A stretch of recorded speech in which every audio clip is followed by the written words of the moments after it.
I'm sure we all know somebody or seen somebody that's in a wheelchair, speaks differently than us, or acts differently than us.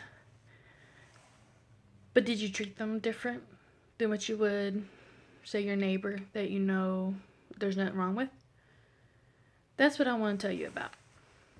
People are born differently, whether it's physical, mental, or anything like that. They're used to people staring at them, pointing at them, but never really coming up and asking them any questions.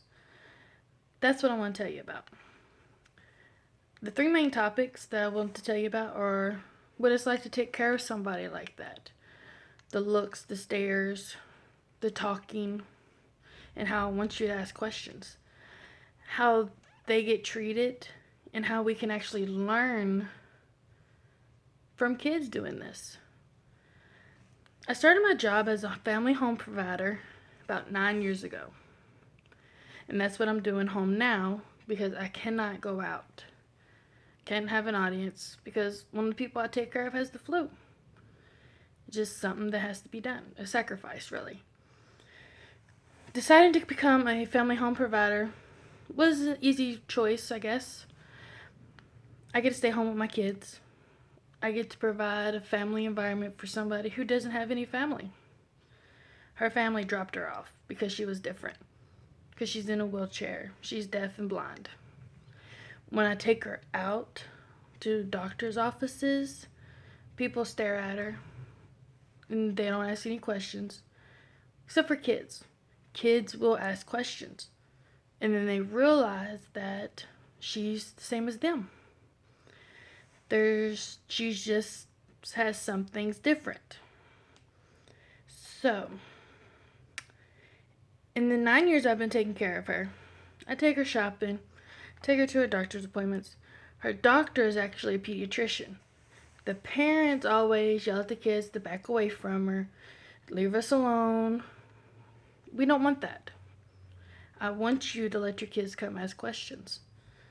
Then they'll know just because somebody looks different or acts different, they're still just a person just like they are. My kids have grown up being around people in wheelchairs and stuff like that. They now think, okay, nothing's different about them. They're just in a wheelchair. Example, I had my son at therapy. He walked up to a lady in a wheelchair. He said, I know what's wrong with you. He said you were hit by a car and that's why you're in a wheelchair.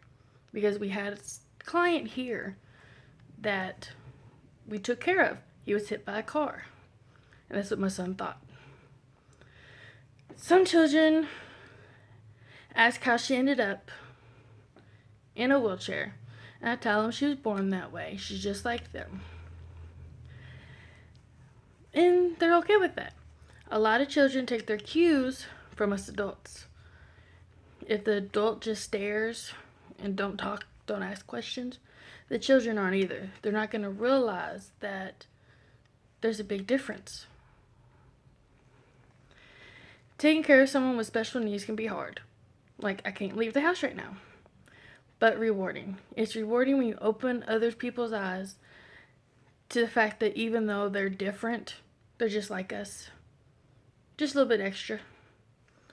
I love that we can teach children how to do it.